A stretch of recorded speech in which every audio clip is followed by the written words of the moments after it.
Well, let's just dive straight in then, because it is a pleasure to speak to you finally in such an environment. Considering how long I've been aware, of course, you work within APF and so on. So let's just start simply with how are you and how's 2025 been treating you personally so far?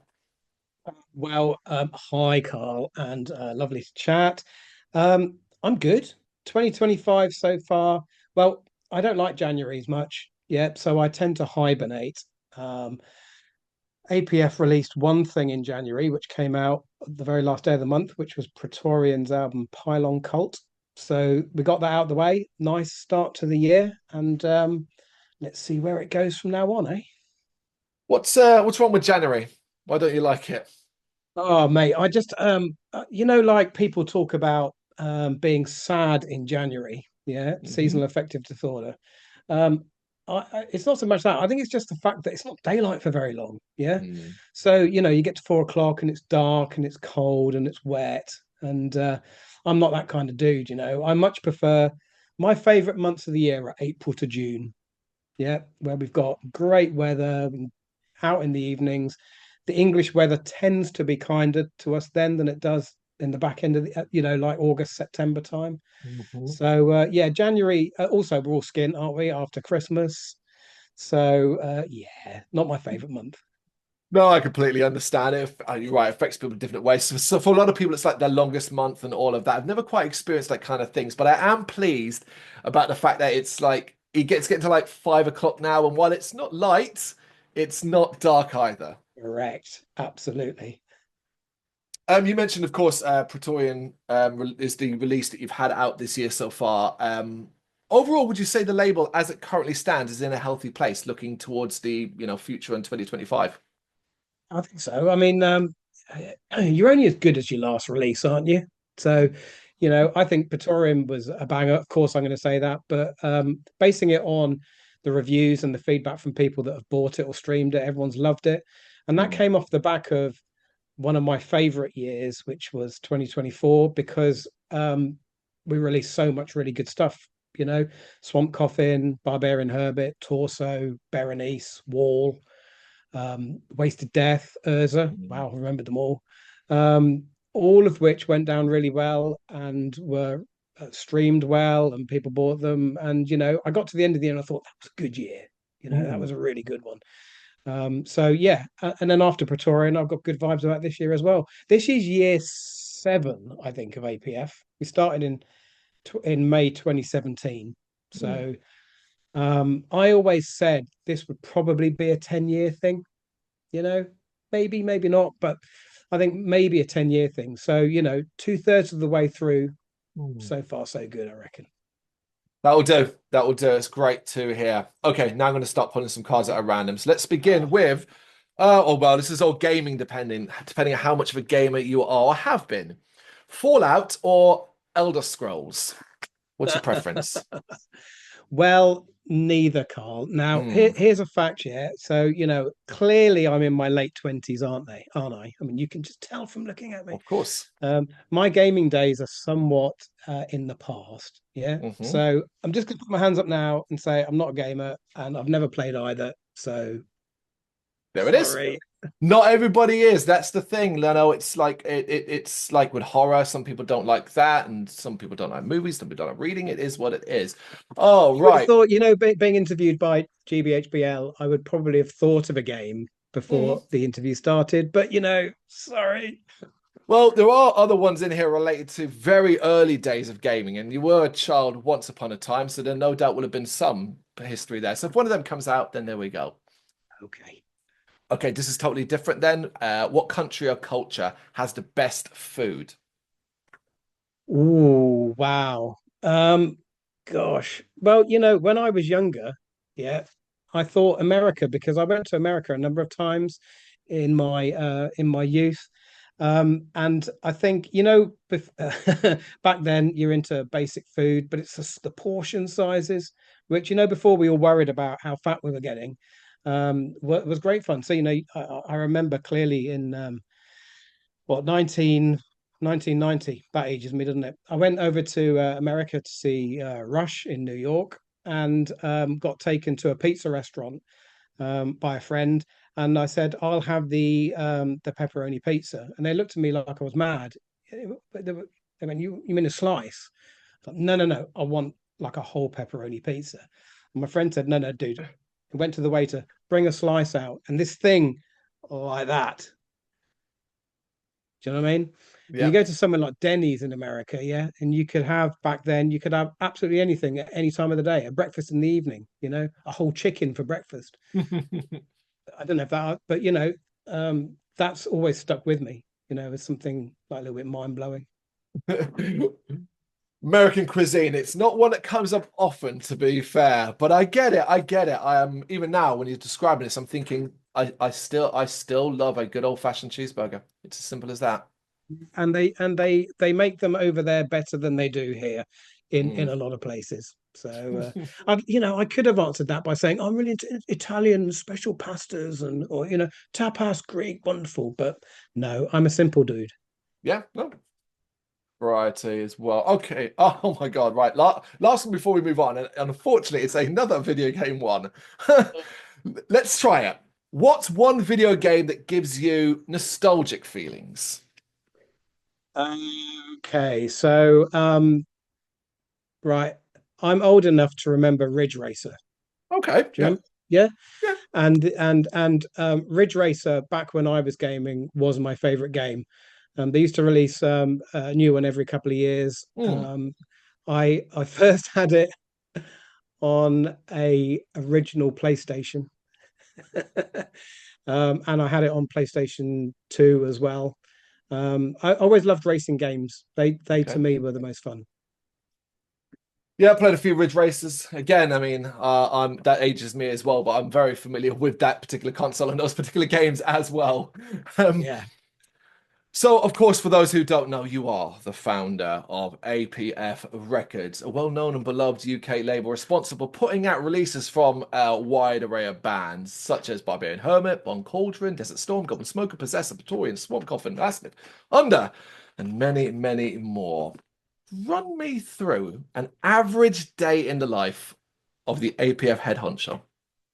Oh, wow. Well, so first of all, sorry to break everyone's bubbles, but I actually have a real job. Um, Anybody who thinks that releasing sludge metal and some of the other shouty, screamy stuff that I release will make you a living is fooling themselves. So I Mm. have a real job. Yeah. So during the day, I'm doing my job, and I fit in on a typical day APF before and after. Yeah. So in the morning, I typically see what people have bought overnight because we have customers from all over the world. So if you think about it, people in the USA, Canada will often be buying things at our 2 a.m., which is like early evening for them. And I package those up and I post them out. And then in the evenings, I'm doing absolutely everything else. So the social media side, talking to bands about stuff that we're doing now, what's coming up. Uh, at weekends, I tend to listen to submissions because during the week we'll get 20 to 30 submissions from bands who want to sign to the label, and replying to their messages wherever I can. And yeah, so just like squeezing everything into really compact periods of time, which means as Mm. a result that I don't do much relaxing. Mm. True. But I like it like that because I'm the kind of person who is often thinking, wish I had some more time to chill. Yeah. Yeah. And then a period of time comes along where I can chill. And after 15 minutes, I'm like, right, bored now. Need to go and do something. So you're fully aware that you know yourself, you know you'll get bored and you know you need to do something. So while chill is cool and all of that, chill doesn't necessarily mean the same thing it does for you as it does another person. Correct. Correct. Some people, like I tell you, I struggle to watch a movie start to finish because my Mm. attention span these days won't stem that long. Yeah. So if I am chilling, I'll watch a television program that's up to an hour long. Yeah. And then, in terms of binging, I can't really do that either because after I've watched two, I'm bored and I need to go and do something else. Yeah, that's fair. Yeah. And running a record label with 30 plus bands on it is a great way of, when you are bored, of thinking, right, I'll go and do something because there's always loads to do. Mm. Yeah, do you how do you stop yourself? So you're buried in this work, right? And you're working away and stuff like that, but you know it's time to stop for the day, time to stop for the weekend, whatever it might be. How do you stop yourself? Is it literally just walk away? Oh gosh, that's a great question. I mean, sometimes I have to force myself, yeah, because here's a scenario: a band will drop an email to me which lands at say 10 past 10 at night, yeah, Mhm. and my phone pings with an email, and I'll think maybe I'll just listen to the first track, yeah, and then if it's really good, I find that I've then listened to the whole album, and it's quarter to Ah, 11, and I've got mm, to be up at 6 o'clock in the morning, yeah. Um, and so I try not to do that because if I do that, I then get giddy because if I really like it, I start thinking, right, I need to email the band. Oh my God, I don't want anyone else to sign them. How do I get them? Oh my God. And mm, then before you know it, it's midnight. And then you're lying in bed, not able to think about anything because you're thinking about the band whose album you've just listened to, which you mm. didn't need to listen to at 10 o'clock at night, would have waited till next morning. And then you wake up at 6 o'clock in the morning having had 4.5 hours sleep and you're knackered. Yeah, and you've got to try and function throughout the day. So I try to have discipline, but it doesn't always work out like that, Carl. No, no, but I mean that's it's good in a way as well because it means you've still got that passionate love and that desire that you can hear something, something can come your way, a message, an email, something like that, and it gets you excited. You're not just going through the emotions; you are excited, and it's enough that, as you say, that you might go to bed and be thinking about it, which is to me still awesome. Well, it does happen. I mean, I've got to be honest, right? And this is no disrespect to any particular band that has emailed their music to APF. Mm, But out of 20 submissions, there might be one where I think that's pretty decent. The oh my God, I must sign them thing is probably one in 30 or 40. So you do need to listen to a lot of music to find the one. Yeah. But when the one does come, the feeling that I get, even now, after all these years, is like, oh my God, drop everything. This is, you know. And some of the bands you mentioned there, I've had that moment, you know, mm. um, where where they've sent something in, and within the first play, towards the end of the first play of that album they've sent me, I'm already thinking in my mind about what I'm going to do with it and what I need to offer to get them, and then how it's going to impact on my release schedule and all the other things. It's so yeah, I do get that. Yeah. Yeah, if the cogs are whirring, you're off and rolling. Long may that continue. But to do this, of course, you've got to actually be a fan of this music. You've got to be a fan of varied, heavy music. So we kind of got to go back a bit here. We're going to go back a bit and to your first tentative steps into becoming a fan of heavy music. What are your earliest memories of hearing something that kind of stopped you in your tracks? Well, so first, I mean, if you want to keep this to heavy music, that's one thing. I mean, one thing I should say, yeah, I don't hide from the fact that I'm 53, right? Mm, So I grew up in the 70s. And so the very first release, non heavy, that I yeah. ever remember having any connection with was ELO, Out of the Oh. Blue, which was released in 1977.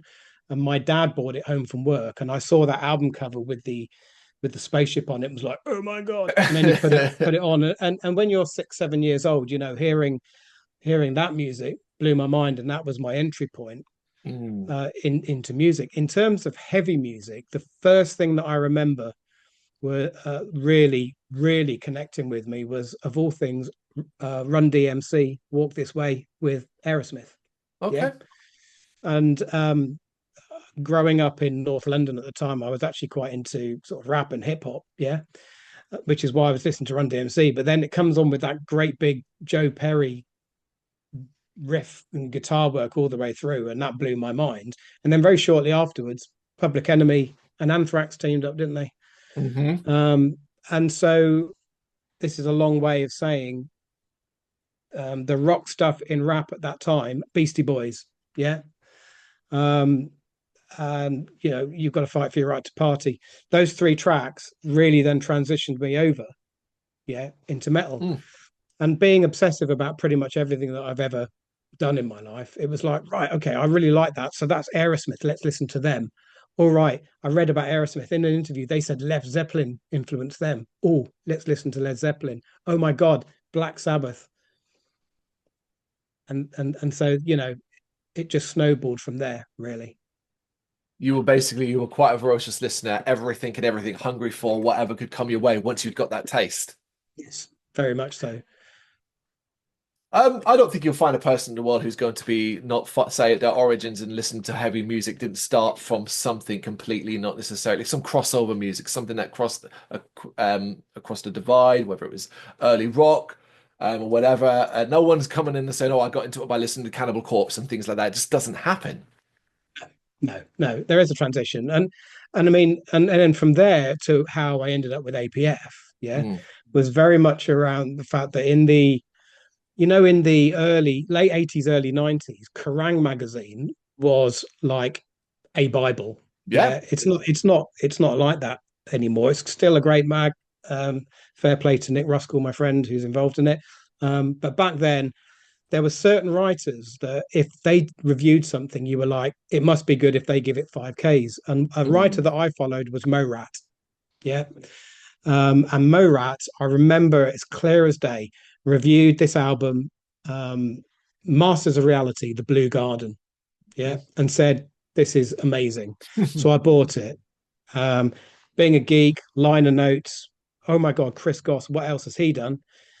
And then a year or so, I can't remember exactly how long, but I think a year or so later, Morat reviewed Caius, Blues for the Red Sun, said this is the second coming. It's produced by Chris Goss. Oh my God, Chris did Master of Reality, bought Blues for the Red Sun.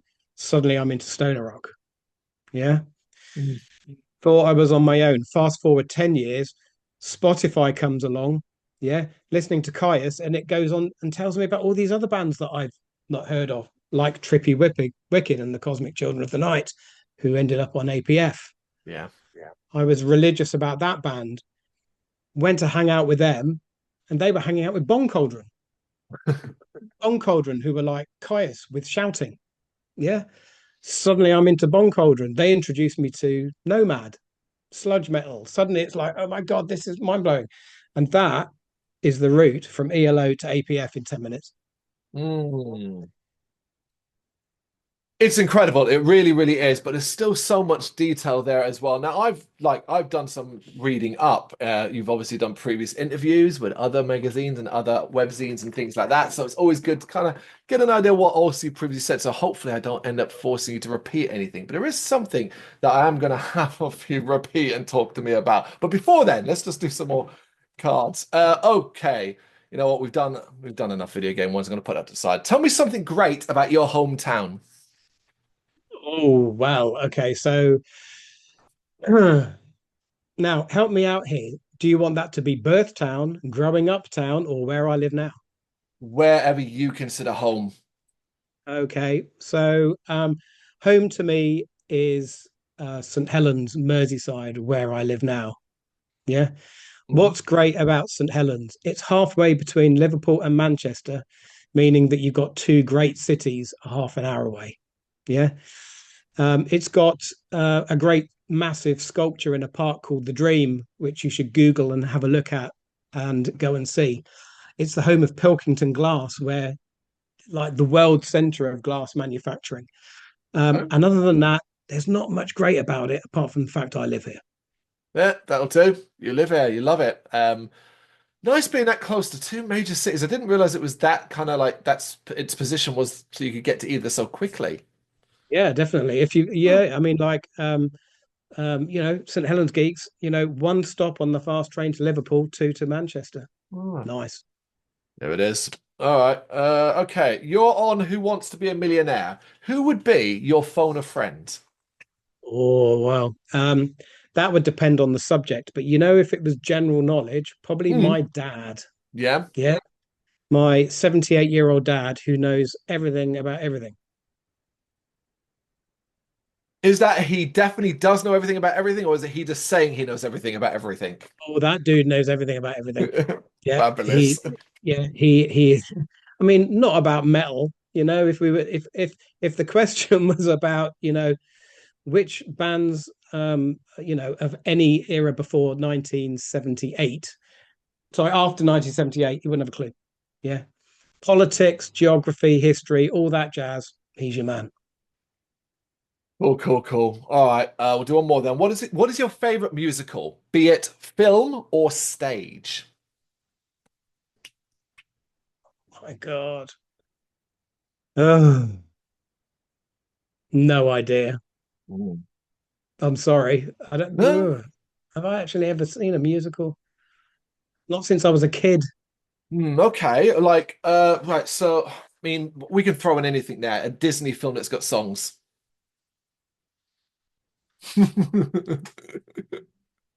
I've got you here. I baffled you with this one.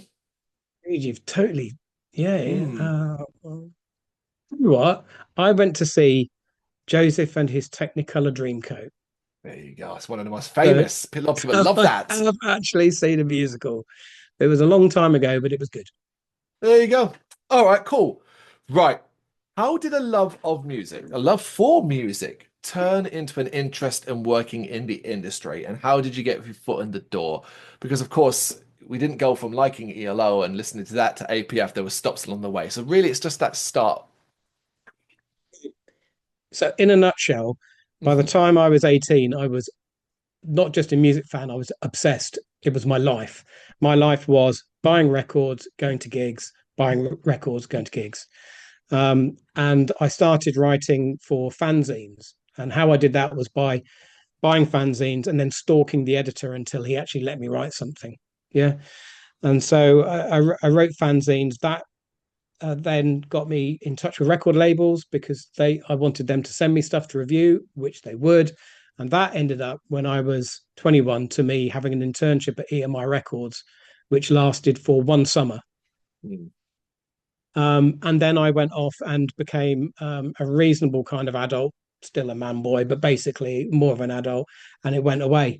And then I get to my 40s and always wondered what had happened. You know, what would have happened if I'd like stuck around at EMI or if I'd actually done music other than playing the drums a bit.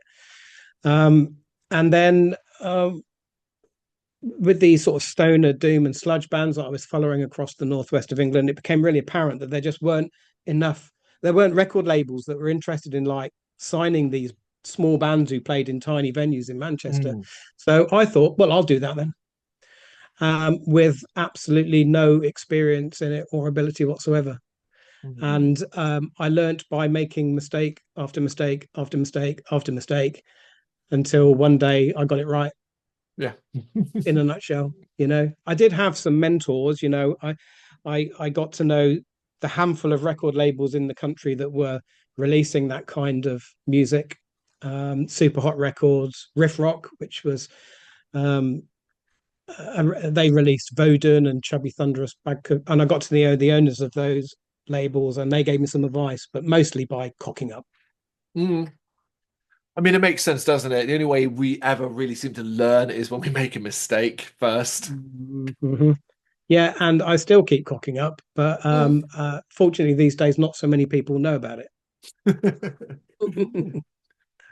Do you have like with the other sort of underground UK labels that exist? Do you have working relationships? Do relationships with these other labels? You talk to them? Yeah, some more than others, Or I Mm. mean, I know on some level the people at most of the other labels who release the kind of music that APF does. But over the years, I've had particularly close relationships with some of them. I mean, Mm. Trepanation Recordings, which was run by Dan Dolby. Obviously, know Dan very well because he's in Mastiff, who were once upon a time on APF. Mm. Um, I know the guys at Church Road, who I think are an awesome label. Um, and I've had dealings with Aaron at the Sludge Lord over the years. So yeah, and I think it's great, and we need more. We need Mm. more small independent labels because that's if you think that I get on a quiet week 20 to 30 submissions, and I turn most of them down, and Yeah. these bands don't end up getting signed. It's not because they're bad. It's just because I can't sign hundreds and hundreds of bands. So if there are other small labels that were around to release that music, then that'd be cool, wouldn't it? It would be, it would be, and I mean, it's absolutely right. Even if you loved all 30 bands, you simply cannot do that. It's impossible. It would be awesome, like if there was more of that. But it's great to hear that there are like these days. It does feel like there's a few more around, and that you are such an important part of this scene as well, and this particular label. And I'm always interested in the fact that, like, because of course you know there are bands, and use Mastiff as an example, who you had on APF and then went on to sign with MNRK and obviously released albums under them. What does that feel like? How much pride do you feel when that happens? Well, I mean, immense pride, and with Mastiff, I was just absolutely giddy with excitement for them. Yeah, when I signed them back in 2017, I think it was, I said to them then, look, my ideal is that, I release something for you, and then a big label comes on, takes you off of my hands and takes you on to much bigger things. So for that to actually happen was wonderful. And I'm so pleased. I mean, the last two albums have been absolutely savage.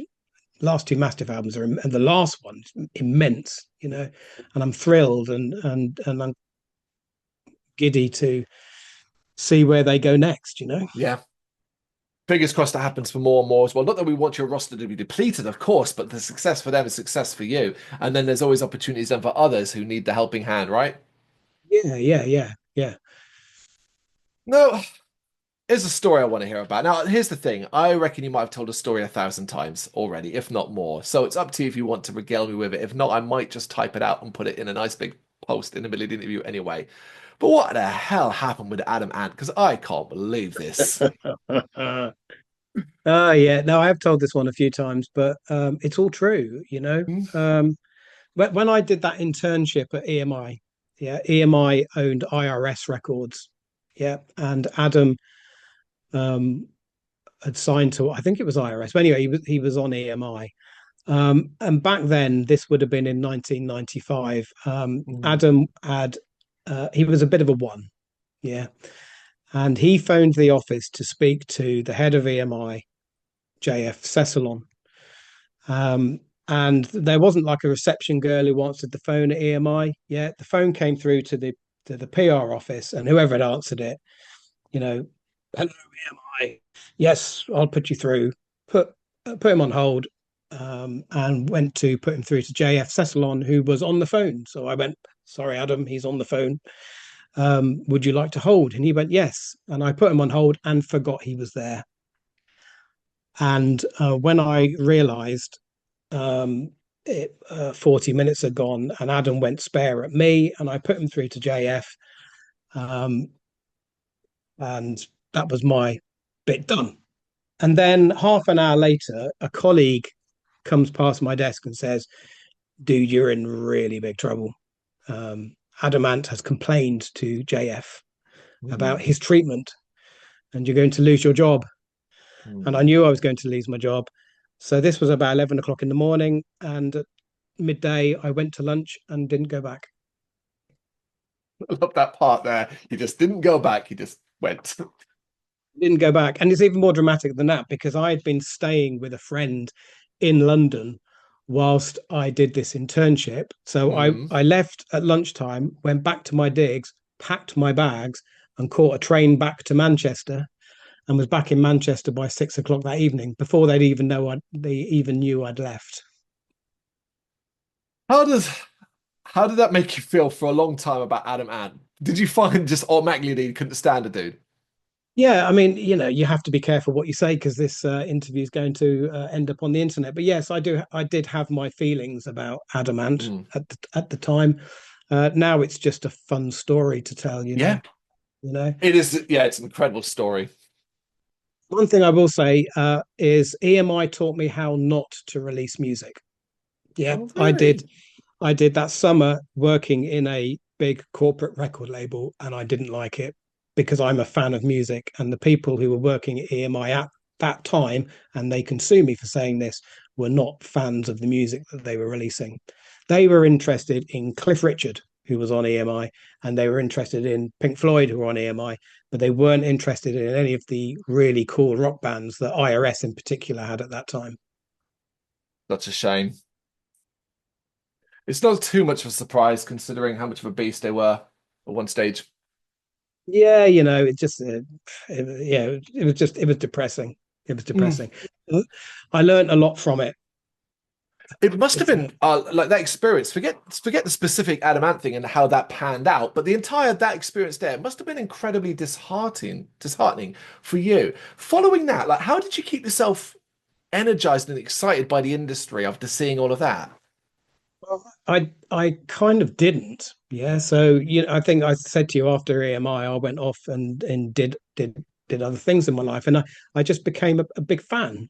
Just a big fan. But I guess that little itch in the back, what if never went away until 7 years ago when the itch became so much that I scratched it. Yeah.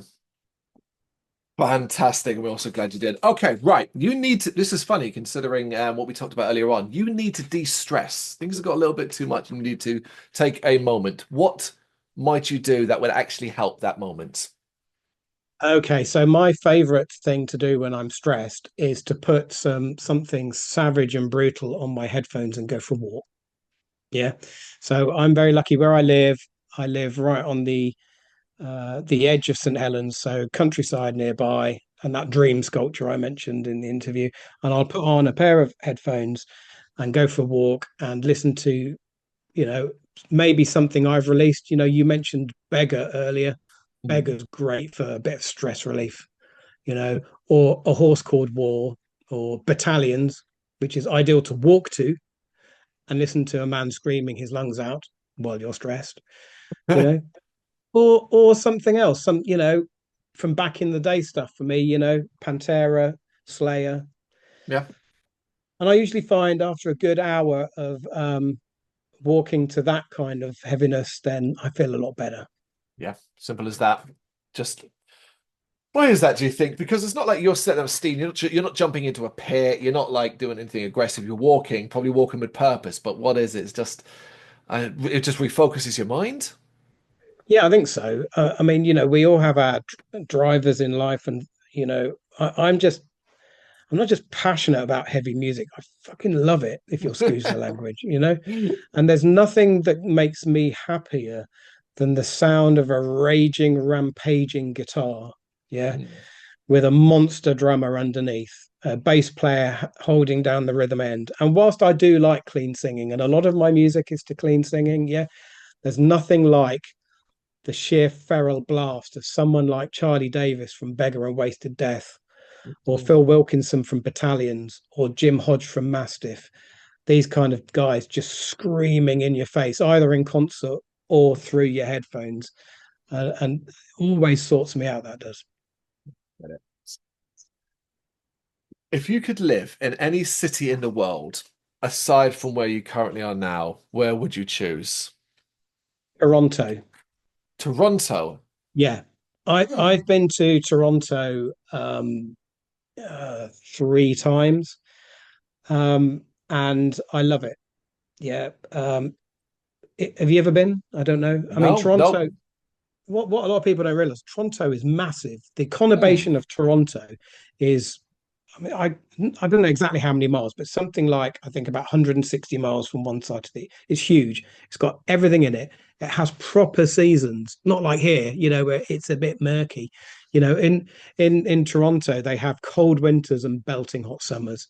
They have beautiful parks, great monuments. It's just a cool place. And Canadian um, Torontonians are lovely people. So yeah, I'd live there in a heartbeat.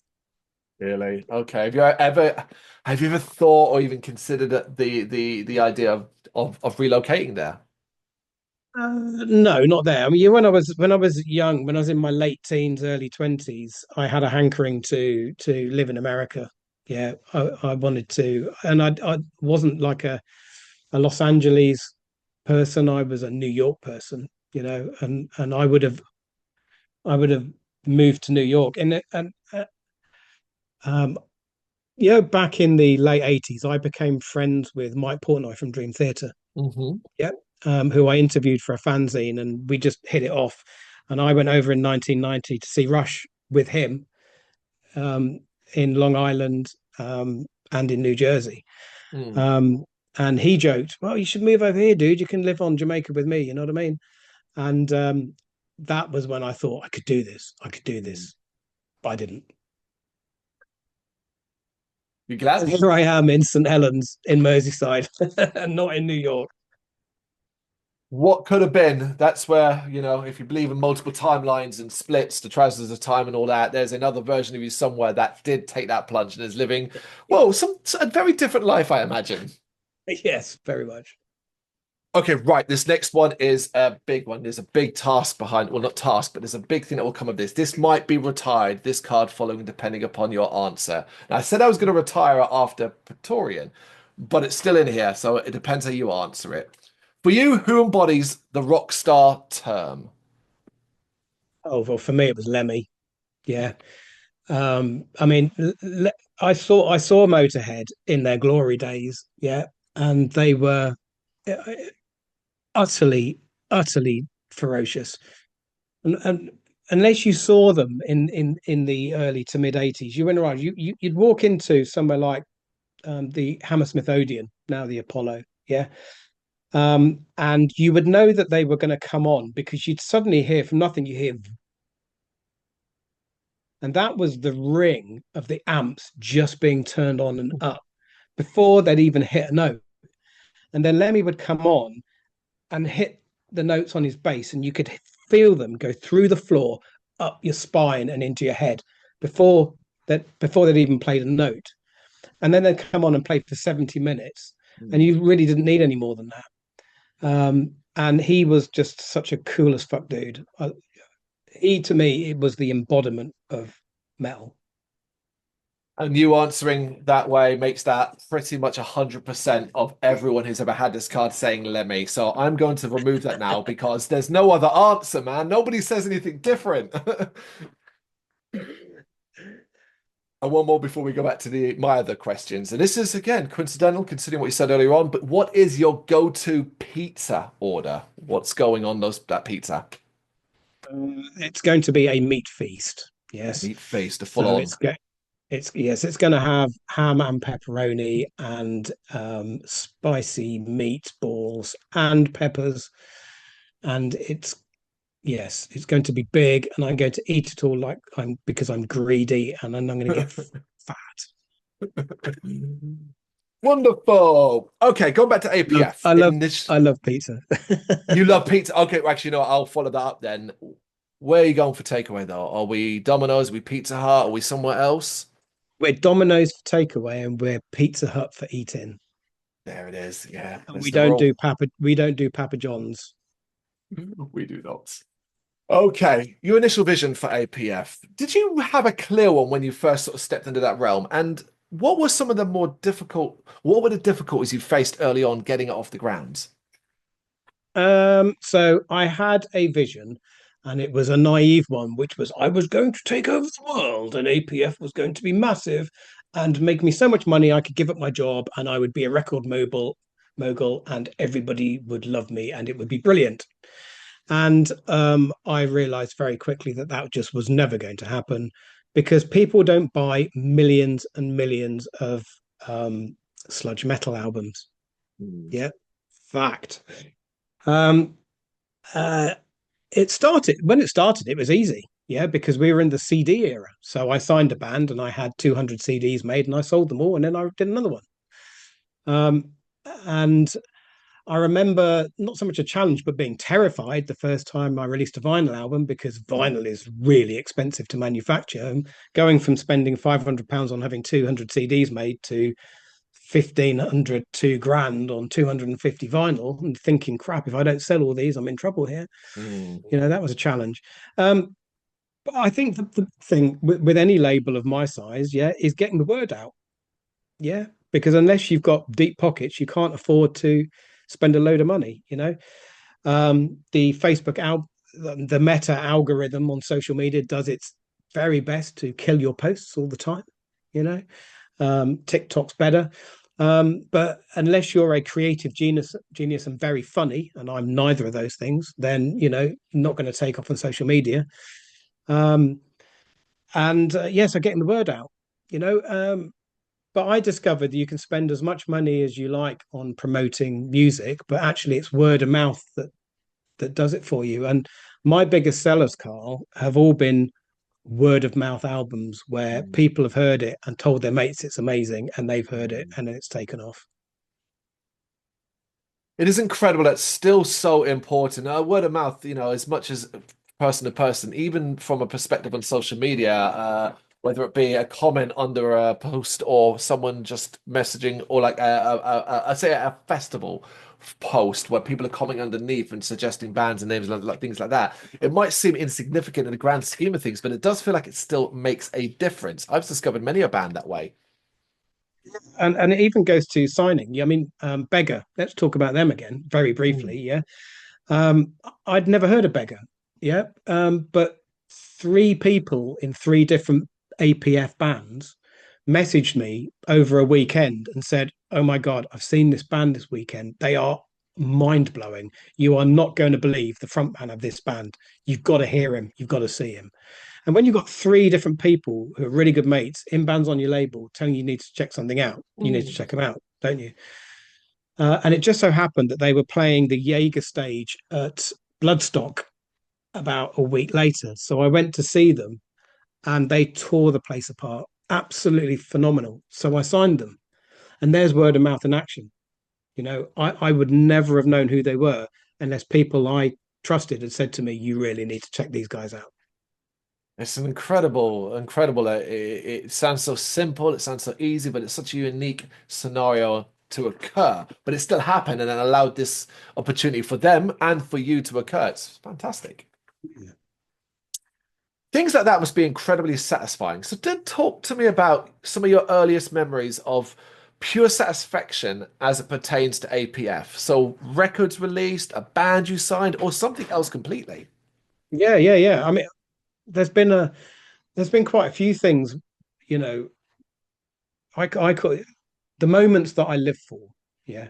So when I released APF's first release, which was Under's Slick album in 2017, actually holding a CD that had APF logo on the back by a band I love, knowing that I was releasing it, that was brilliant.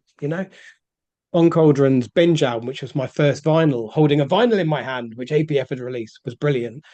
Um, you know, uh, Having magazines that I'd read as a teenager, like Metal Hammer and Kerrang, reviewing APF releases, was mind blowing. Festivals that I'd been to, the Hyena Kill played Download. I'd been going to Download and Monsters of Rock before that since I was young. Going to Bloodstock when there were like 5 or 6 APF bands playing, walking around and seeing APF t-shirts. Just awesome feeling. And I live for those moments. Those things keep it going. They really do. Is it fair to say that those moments are what really excites you still at this point in time? Yeah, definitely. And they're still happening. So, in 2024, Mm. Desert Storm became the first APF band to play the main stage at Yeah, Bloodstock. simply You know, spectacular, right? I mean, if you'd said to me 7 years ago, in 7 years' time, one of your bands will play the main stage at Bloodstock, I would have absolutely have taken that. You know, and so that's great. And we were talking earlier about submissions. When I get the one submission that makes the old goosebumps go up, and then I sign them and then I release it and people like it, you know, and message me and say, "Fieldy, that band's brilliant." You know, those are the moments. And they offset the moments which aren't so much fun. Yeah. Mhm. Like sitting and packing 200 records and CDs to send them out to people. Yeah. Or when a band that I really believe in and think their album's brilliant, I release it and it tanks and costs me a load of money. But when it's all ebb and flow, and the great moments do outweigh the bad ones. Yeah, I'm glad they do, because obviously it'd be pretty disheartening if it was a constant slew of disappointments. So it's great you have those brilliant moments. In particular, the positive problem. All right, 200 CDs to package is a horrible task to have to do, but hell, you're packaging 200 CDs to send off. That's a good problem to have. And I've got pretty good at it. I've Yeah, never I'll I've bet. I've never outsourced it. Maybe it's because I'm a control freak, or maybe it's because I'm weird, but I like putting a CD into an envelope with some stickers and a flyer and a download code, And as a result, people that buy a lot of APF stuff, I know who they are. I recognize the Right. names. Oh, he's bought that one. Brilliant. It's great. Okay, right, let's do some random cards again. Do you think any aspect of social media can be good? Yeah, I do. Hmm. I've discovered a load of bands through social media, you know? So, and also there are a lot of, I know a lot of people, yeah, but don't have time to keep in touch with them all. So I Hmm. can still stay connected to them and see what they're up to without actually having to speak to them very often. Andy. I'm glad you see it that way because there's so much negativity that surrounds it, whichever platform. That's the thing, whichever platform these days. And it is easy to forget that there are some positive elements to it, particularly if you use it yourself in a positive way. Yeah. I think also maybe realizing that social media does come with things which aren't so great, and that's what the unfollow button is for, and the unfriend button, you know. Well said. Okay, what is a horror movie you always enjoy watching? Well, I Salem's Lot. Really? Oh, that's a rare answer. I presume we're talking original Salem slot here, right? Original Salem's Lot, which was one of the first horror films I saw. I was very young, and it scared me witless. Yeah. Um, in fact, it's weird. There are horror films that I saw, yeah, when I was probably too young to be watching horror films, which really scared me to death and probably gave me nightmares.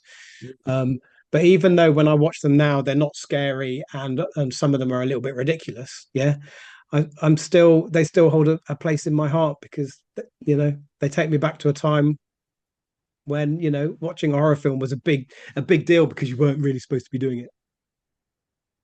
I'm nodding vigorously along there that Salem slot as well because it's easy to forget, particularly a Stephen King adaptation, that comes with a certain level of cheese and it's a TV movie, so it doesn't hold up brilliantly. But god damn, that movie had some terrifying stuff. Absolutely, particularly for a child. Yes. I saw Okay. it. I saw it at a friend's house, and I was disturbed by it. And when I got home, my mum phoned my friend's mum and kicked off because I'd watched a horror film in their house. Damn it. Okay, who is someone that you cite as an inspiration to you? Oh gosh. So music, right? I think most people who know me know that I am an obsessive Rush fan. Mm. Yeah. So I'm obsessive about music, but was for the time they're around utterly obsessed with Rush to the extent that I saw them 35 times and went overseas to see them quite regularly. Yeah. And Neil Peart, rest in peace. Neil Peart changed my life. First time I heard him playing drums, changed my whole musical outlook. And not only was he obviously a monster drummer, but he was also a super intelligent person who wrote banging lyrics. Yeah. And Yeah, without Neil Peart, I absolutely wouldn't, my life wouldn't have gone in the direction that it went in. And I'm not over egging that. Wow, you still have that strength of feeling about him. Yeah. I mean, when he died, Mm. I was devastated. And, I mean, musicians that I've loved from the past die fairly regularly. I was upset when Lemmy died. I was upset when David Bowie died. There have been others. It's been very upsetting. But when Neil Peart died, it really did.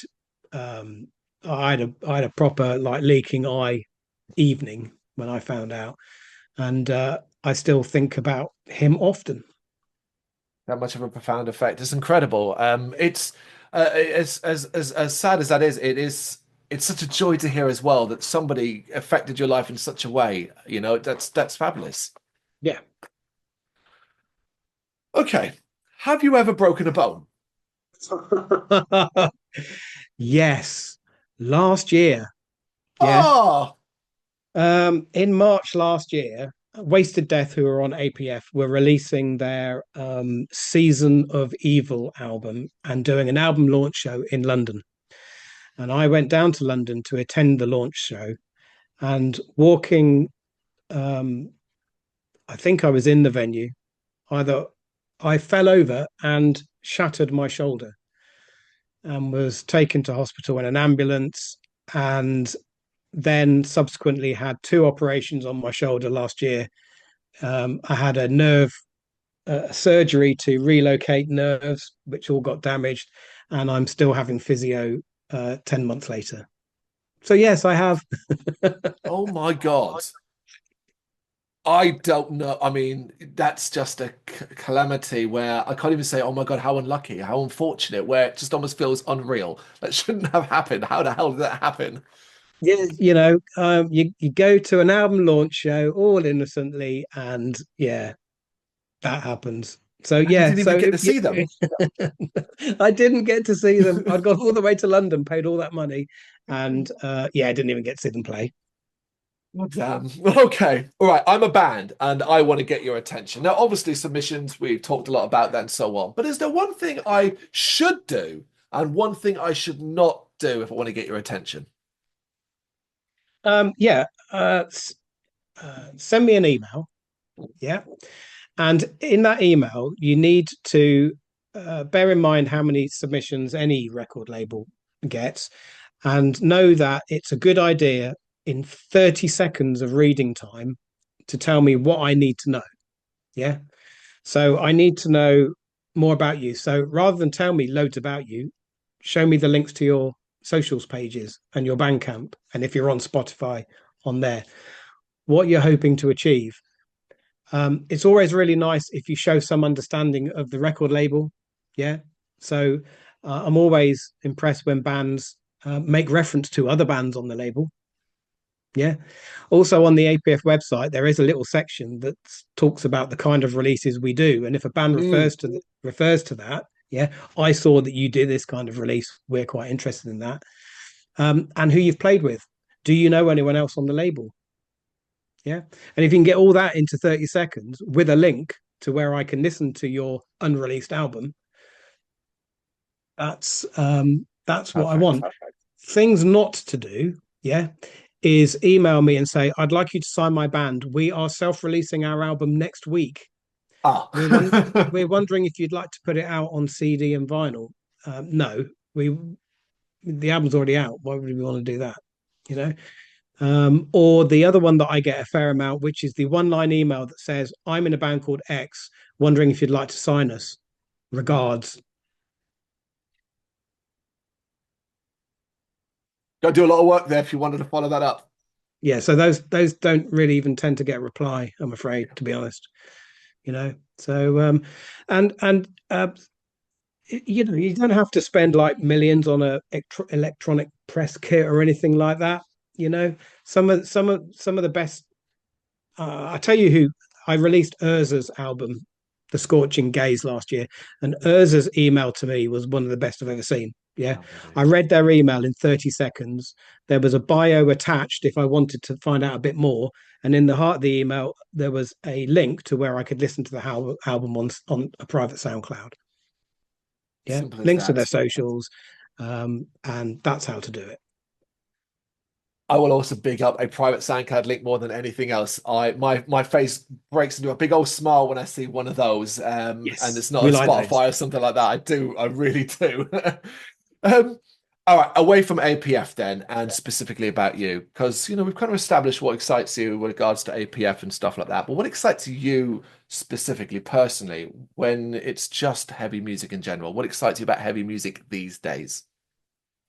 I, do you know I'm still a lot of people, not everyone, but a lot of people at my age, yeah, in their 50s are continually looking back. Yeah. Hmm. So I have a lot of friends who are into metal, but that really means metal that was released before the year 2000. Mhm. Yeah. And they live in that little bubble, and I get it. But to me, there's so much really interesting, exciting, heavy stuff out there. Some of it in the genres that APF releases: sludge, stoner, doom, grind, you know, black, etc.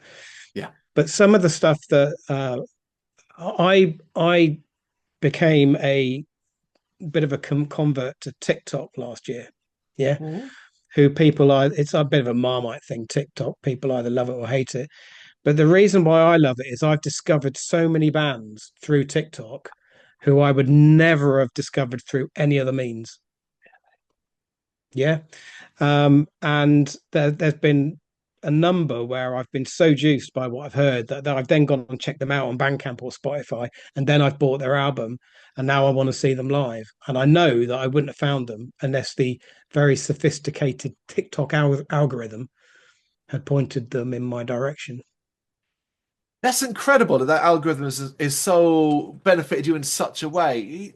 I tried getting to TikTok for about a year and then I just gave up. I felt like I'd missed the boat almost. Yeah. It won't surprise you to hear that the person who taught me how to use it properly was my 20-year-old daughter. Yeah. But she introduced me to it and showed me what I needed to do to find what I wanted to find on there, you know. And yeah, I mean, so many bands that I've uncovered on there who are brilliant. And to be 53 and still discovering new music is really quite wonderful. And I hope it stays that way forever, you know. Yeah, no, I echo that. I'm 40. So I'm not exactly young, but I'm a bit younger than you, and I hope when I'm in my 53 and onwards that I'm still feeling the way you do about music. Fingers crossed, mate. Fingers crossed. Fingers crossed. All right, couple more then just before because we are at an hour. I won't keep it much longer. Right, best live album ever recorded. What is it? Best live album ever recorded. Yeah. Okay. Probably No Sleep Till Hammersmith by Motorhead, I think, Mm. with Rush's All the World's a Stage um, as a close number two. Good shouts, both great shouts. Okay, right, you've actually got one from Andy Barton, the vocalist of Grimgots, which is a London power metal band, asks, is marriage an outdated concept, in your opinion? Is marriage an outdated concept? Hmm. The answer to that is you're probably asking the wrong person because I I was married once and now am not. Would I do it again? Absolutely not. Even 1% of a chance I'd do it again. There we go then. Okay, so pizza. Pineapple on pizza, yay or nay? Now, this is obviously a very controversial one. Oh, I know this is going to upset a lot of people. Absolutely is my answer. I love pineapple on pizza, and I will have pineapple with almost anything else on a pizza. I have done pepperoni and pineapple. Okay. It's really good. I can feel people watching this squeaming right now, so I apologize, but yes, pineapple all the way. Right, you say pineapple with just about everything. What about pineapple and fish, sardines or something? No, don't I don't do fish on pizza. Oh no, fish on Right, that pizza. that Found one Really? thing then you won't do. Okay. No way. All right, you're at a party. It's beginning to die. What song are you putting on to revive this ailing party? Oh, the kind of parties that I would want to go to, it's going to be Walk by Pantera. And I won't go to a party where people don't like Pantera. So Fair there we go. enough. There it is. All right, last question then for you. Do you have any particular goals for APF these days? Milestones that perhaps you want to reach? Now, you mentioned a 10-year thing earlier on, but alongside that, is there anything else that you are aiming for? Do you know what? I'm going to be totally honest. I have achieved with APF way more than I could ever have hoped for at the beginning. Yeah. Everything now is the icing on the cake. At this stage, I joked earlier that I had these visions of grandeur when I started it. Those That's long gone now. All I want to do is keep finding new music which really means something to me. Yeah. And then I release it, and in the hope that enough people like it so that I don't lose a load of money doing it. Yeah. APF signing criteria has always been I have to like it. Yeah. I won't release something I don't like. And so I just want to keep doing that. Yeah. Great music, which I like, which hopefully other people do, until the day when it's not fun anymore. And at the moment, it's still fun. God damn, no better answer than that. And it's simply fabulous to hear that. Yeah, we've gone over an hour here. We're at an hour and 5 minutes. So we will call it here. Andrew, thank you so much for taking the time to do this. I really appreciate it. It's been great fun, and keep up the great work. We love GBHBL. Thank you, man. Thank you very much for watching. If you've enjoyed what you've seen, please consider hitting that like and subscribe button. It does help us out. You can find us at gbhbl.com and across all social media platforms. And if you really want to give us a bit of extra support, please consider buying us a cup of coffee over on our coffee page. Thank you.